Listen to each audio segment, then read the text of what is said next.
Welcome to Speak English for You. Imagine you're sitting in a bright, really busy coffee shop in a brand new country. Oh, that's a great scenario. A very classic situation for language learners. Right.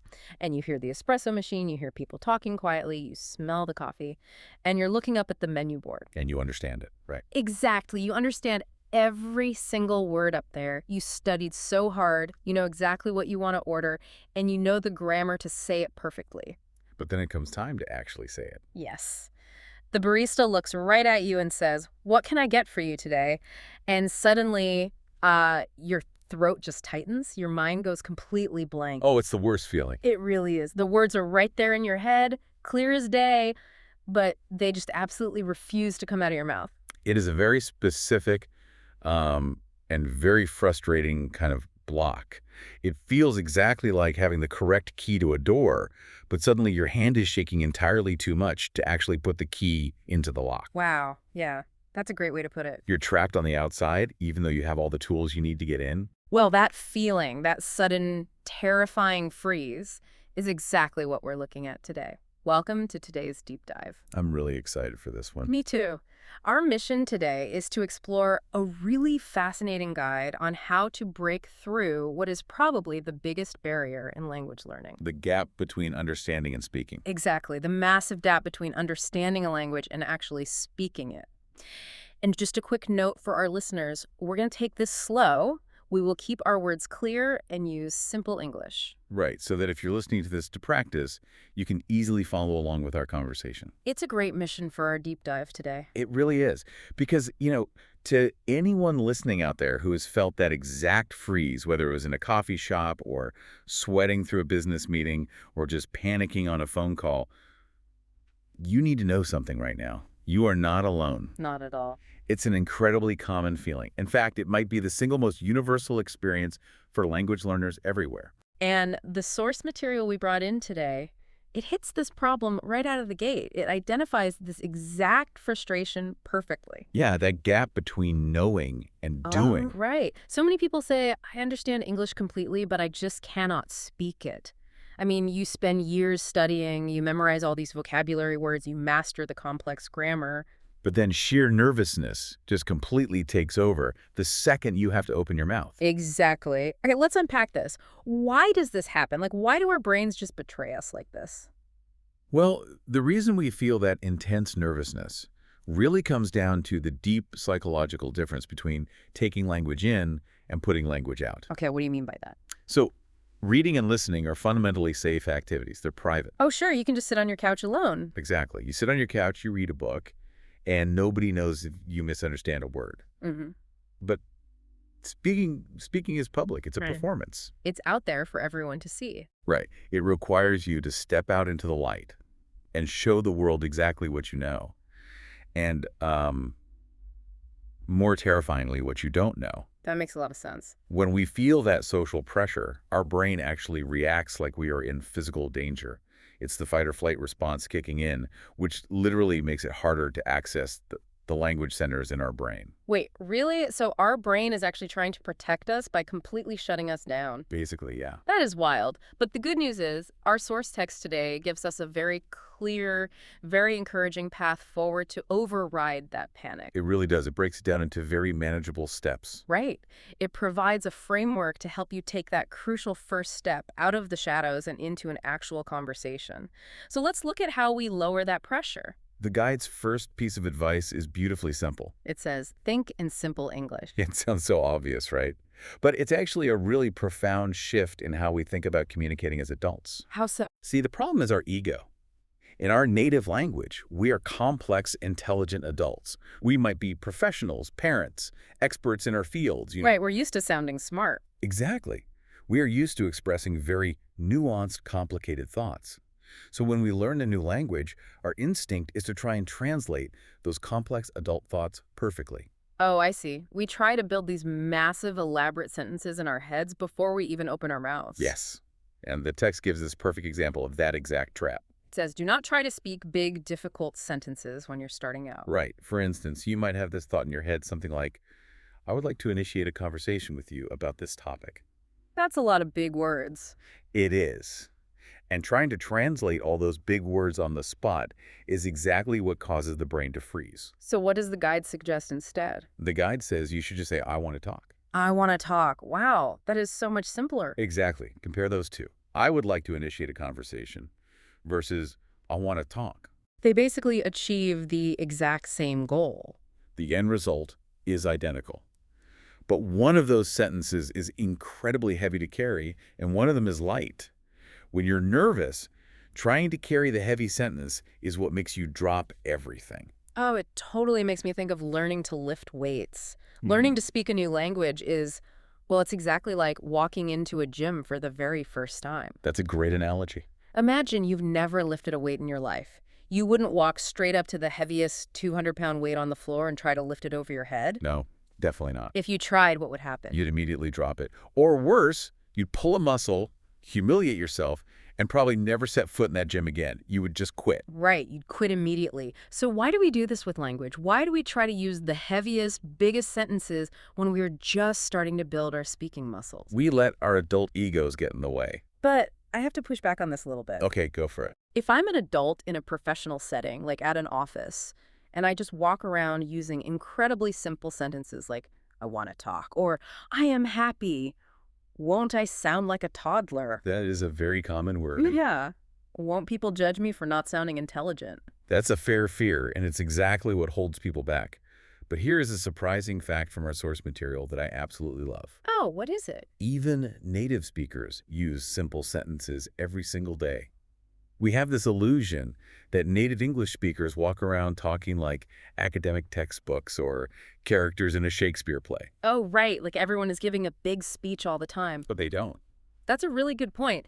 If you listen to a normal conversation at a bus stop or even in a lot of corporate meetings, people are not using massive vocabulary words. Not at all. What's fascinating here is that in the real world, clarity beats complexity every single time.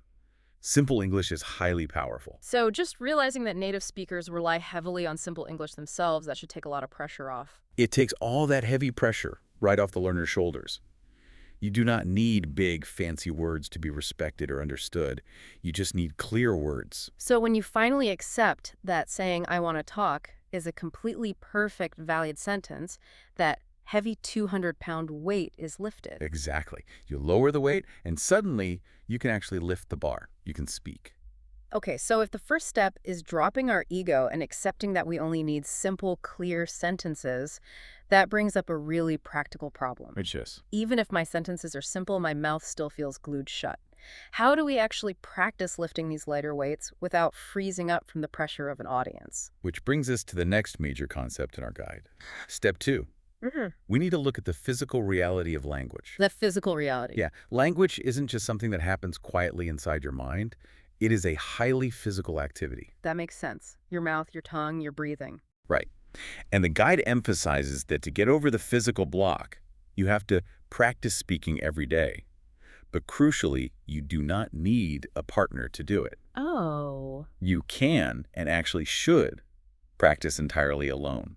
I think this is a huge relief for so many people because finding a conversation partner can be stressful or expensive or just hard to schedule. It's a big barrier for a lot of learners. But the source details very specific methods you can use by yourself to build that physical ability. It suggests talking to yourself out loud, narrating your day, and even speaking directly to yourself in front of a mirror. Yes, narrating your daily life is a brilliant strategy. It connects the vocabulary to your actual physical reality. The text gives these great simple examples. It suggests you just walk around your empty house and say things out loud to the room. Like what?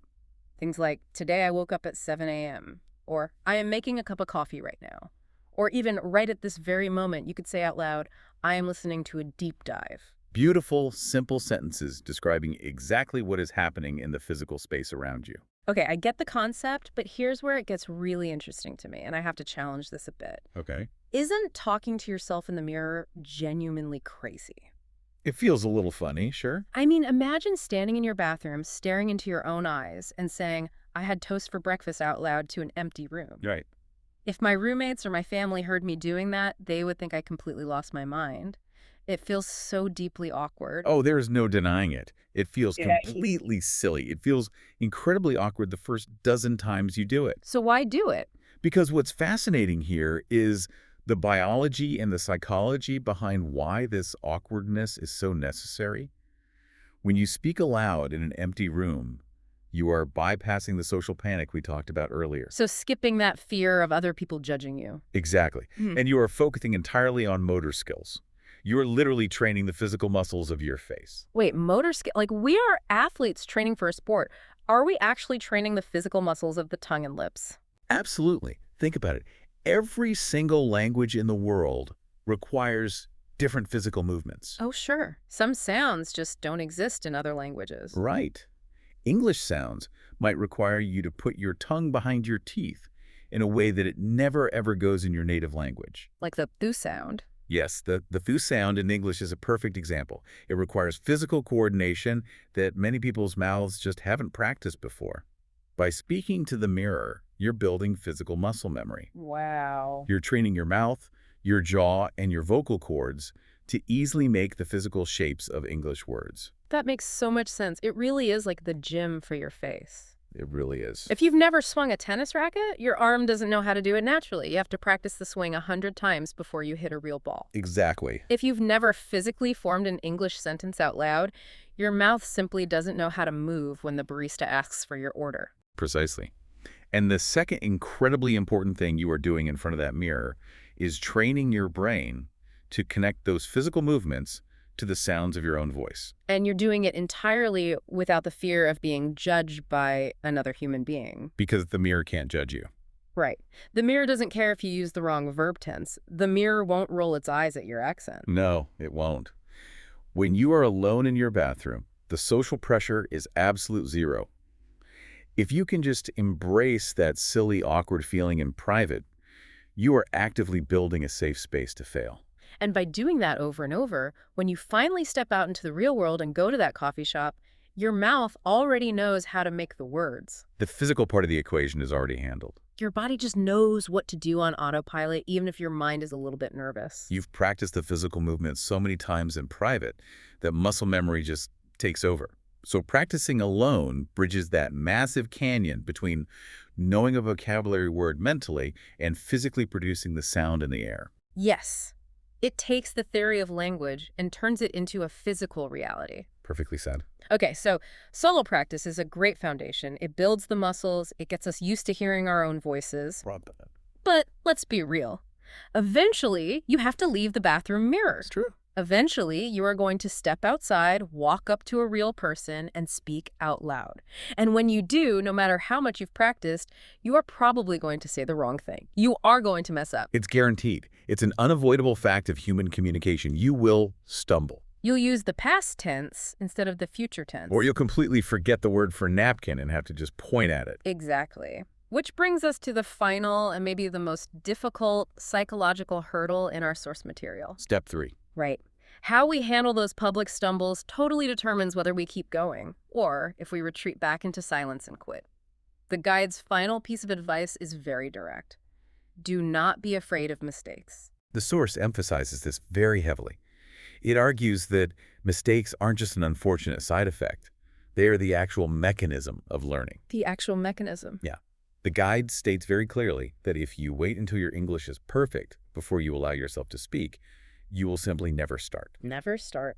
That is a heavy thought, but it's so incredibly true. We all wait for this magical imaginary day in the future when our grammar will be totally flawless. And our accents will be perfect. Right. And then we'll finally start talking to people. But that day literally does not exist without making 1,000 mistakes first. It's just a fantasy. But again, I have to play devil's advocate here. Go for it. It's very easy for a guide to say, don't fear mistakes. But in the real world, people do judge. If I make a grammar mistake in front of my boss, it feels like a professional failure. How do we just ignore that fear? If we connect this to the bigger picture, we really have to look at where that fear comes from. It comes from school. Most of us learn languages in a traditional classroom. Yeah. And in a classroom, what is a mistake? It's a bad grade. Right. A mistake is a big red X on your test. A mistake means you lose points. A mistake means you are failing. We have been deeply conditioned to view mistakes as punishments. Oh, wow. But real life isn't a grammar test. Real life is about connection. That is a profound difference. School grades you on perfection, but the real world just grades you on whether or not you got your point across. Exactly. Perfectionism is the ultimate enemy of action. When we demand absolute perfection from ourselves in the real world, we freeze. We become that person in the coffee shop, totally paralyzed, unable to speak to the barista because we aren't 100% sure if we should use a or the... Because we are terrified of looking foolish. Yeah. But the source text actually offered a way to mentally reframe this. Yes. It provided a sort of confidence exercise to practice out loud. Instead of making you repeat it right now like a school quiz, I'll just share what happened when I tried it. Oh, you tried it. I did. I actually stood in front of my mirror this morning and I used the exact phrases from the guide. I looked at myself and said out loud, "Hello, my name is, I'm learning English. I want to speak English confidently." And how did it feel? Well, I have to admit, as silly as I felt at first, just hearing my own voice claim that space, Yeah. it felt incredibly empowering. It was like I was giving myself permission to be a learner. That is the perfect way to use it. It's a declaration of your right to be in the process of learning. Think about a toddler who is just learning how to walk. Oh, they fall down constantly. They stumble into the furniture all the time. When we see a child fall, do we point at them and say, wow, they made a massive mistake, they look so foolish, they should probably just give up? Of course not. We applaud them. We cheer for them just because they had the courage to stand up and try in the first place. Exactly. Every single time they fall down, their brain is secretly collecting data about gravity and balance. The fall isn't a failure. It's the lesson. That is exactly how we need to treat ourselves with language. Yeah. Every time you use the wrong word, you are collecting data. The goal of this guide isn't to teach you a magic trick to become a perfect speaker overnight. Right. The goal is to encourage you to radically change your mindset, to speak out loud, actively make mistakes, survive those mistakes, and just improve a tiny bit every single day. Speak, make mistakes, survive them, and improve. I really love that reframing. Me too. So, what does this all mean for you listening right now? Let's briefly recap the core takeaways from today's deep dive. If you want to finally break that frustrating barrier between silently understanding a language and confidently speaking it, our source gives us 3 very practical shifts in behavior. Step 1. Number 1, lower the weight. Use simple sentences. You do not need heavy, complicated, impressive words to be respected or understood. I want to talk is a complete, powerful, and perfect sentence. Number 2, build the muscle memory safely. Practice every single day, even if you are just talking to your bathroom mirror about the cup of coffee you're drinking. Train the physical muscles of your mouth to make the shapes of the words without the pressure of an audience. It's the gym for your face. Right. And number 3, refuse to fear your own mistakes. Remember that school taught us to fear the red X. But in the real world, a mistake isn't a failure. It is literal proof that you are out there trying and learning. And I want to gently remind everyone listening to this. It truly does not matter where you are starting from. It doesn't matter what your native language is, and it doesn't matter what your current level of English is. Not at all. Yes, the gap between understanding a language in your head and speaking it out loud can feel like standing at the edge of a massive, terrifying canyon. But you cross that canyon by taking one small, clumsy step at a time. If you just take that first step today, even if that step is just walking into your bathroom and introducing yourself to your mirror, you are already winning. You are already improving. You have the tools now. It's just a matter of picking them up, dropping the ego, and using them. Exactly. Which leaves me with a final thought I want to share with you, something for you to ponder as you go about the rest of your day. We talked earlier about how native speakers rely on simple English every day to communicate powerfully and clearly. Right. Well, if that's true, it completely changes the definition of success. Maybe true fluency isn't about memorizing a massive dictionary. Maybe true fluency isn't about knowing more words at all. Oh, that's interesting. Maybe real fluency is simply about being totally, completely, and unapologetically unafraid to use the few words you already know. Wow. Imagine being right back in that bright, busy coffee shop we talked about at the beginning. The barista is looking right at you, waiting. You don't need a perfect, beautiful, grammatically flawless paragraph. You just need a few simple words, spoken clearly, without fear. You already have absolutely everything you need inside your head to start. So take a breath, let go of being perfect, and go ahead and speak.